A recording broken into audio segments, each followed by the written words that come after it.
وہ پورے قرآن کا منکر آپ کہہ رہے ہیں، آپ اس طرح نہیں کہہ سکتے۔ اگر پورے قرآن کے منکر ہوں تو وہ پڑھتے ہی کیوں ہیں؟ دیکھو ہے نہیں نا، یہ مقبول دہلوی نے لکھا ہے کہ جب تک 12واں نہیں آئے گا اس وقت تک ہم یہی غلط قرآن پڑھتے رہیں گے۔ انوار النعمانیہ میں ایک عبارت واللہ ما ترون ھذا اليوم من بعدی ابدا، وہ حضرت علی رضی اللہ تعالیٰ عنہ کا نقشہ کھینچ کے لکھتے ہیں کہ حضرت علی نے فرمایا کہ آج کے بعد اس کو کوئی نہیں دیکھے گا، یہاں تک کہ یہ ذرا پوری تفصیل بتائیے۔ یہاں حضرت علی رضی اللہ تعالیٰ عنہ نے شیعہ مذہب کے مطابق قرآن لکھا اور خلیفہ ثانی جناب سیدنا عمر فاروق رضی اللہ تعالیٰ عنہ کے پاس گئے، اور حضرت عمر رضی اللہ تعالیٰ بقول شیعہ کہ انہوں نے کہا کہ ہمارے پاس قرآن ہے، تو حضرت علی غصے میں آئے اور کہا کہ واللہ ما ترون ھذا اليوم، کہ آج کے بعد اس کو کوئی نہیں دیکھے گا یہاں تک کہ 12واں کا ظہور نہیں ہوگا۔ مجھے ذرا یہ قرآن پاک پکڑائیے گا۔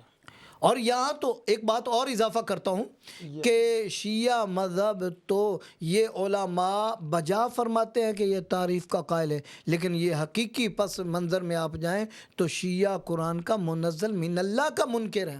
آپ نے ابھی فرمایا کہ شیعہ منزل من اللہ کا منکر ہے، آپ نے اس کے اوپر یہ ایک شیعوں کا ایک قول آپ نے جو ہے وہ پیش کیا کہ حضرت علی رضی اللہ تعالیٰ عنہ خلیفہ ثانی حضرت عمر رضی اللہ تعالیٰ عنہ کے پاس گئے اور انہوں نے جا کے قرآن اپنا لکھ کر پیش کیا، تو حضرت علی رضی اللہ تعالیٰ عنہ حضرت عمر نے کہا ہمارے پاس قرآن موجود ہے، تو حضرت علی نے کیا کہا؟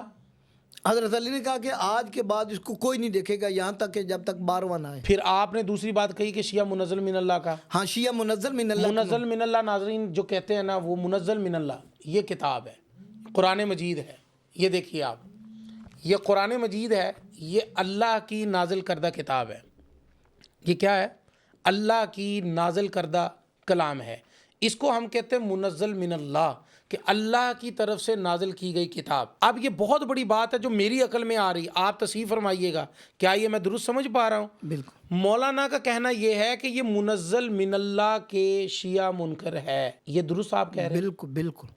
آپ اس کی تصدیق یہی کہنا چاہ رہے ہیں؟ اب یہ قرآن پاک مجھے پکڑا ہے، جی، یہ قرآن پاک آپ دیکھ لیں، جی، اس قرآن پاک ان کے اصول کو دیکھیں۔ جو میں نے منزل من اللہ کہا ہے، یہ ویسے نہیں کہا، یہ فرضی بات نہیں کی، ان کا اصول ہے کہ کسی ہم ایک صحابی سے دین کی بات نہیں لیتے۔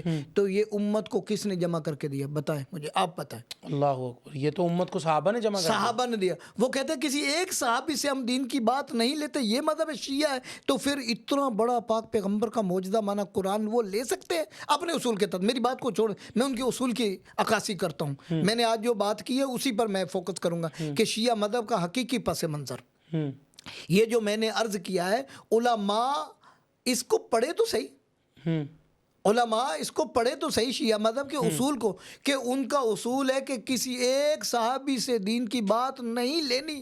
تو پھر یہ تو اصحاب اربعہ نے ہمیں اکٹھا کر کے دیا ہے، حضرت عمر، حضرت ابو بکر، حضرت عثمان، حضرت حیدر کرار نے دیا۔ جب ایک صحابی سے دین نہیں لینا تو پھر یہ قرآن لے سکتے ہیں اپنے مذہبی اصول کے مطابق؟ آپ بتائیں، لے سکتے ہیں؟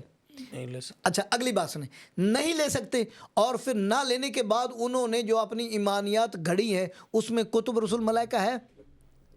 توحید، عدل، نبوت، امامت و قیامت میں نہیں ہے؟ جب اصول میں بھی نہیں، ایمانیات میں بھی نہیں، تو پھر یہ پورے قرآن کا منکر ہوا یا نہ ہوا؟ بالکل ہوا۔ اس کو کہتے ہیں منزل من اللہ کا منکر۔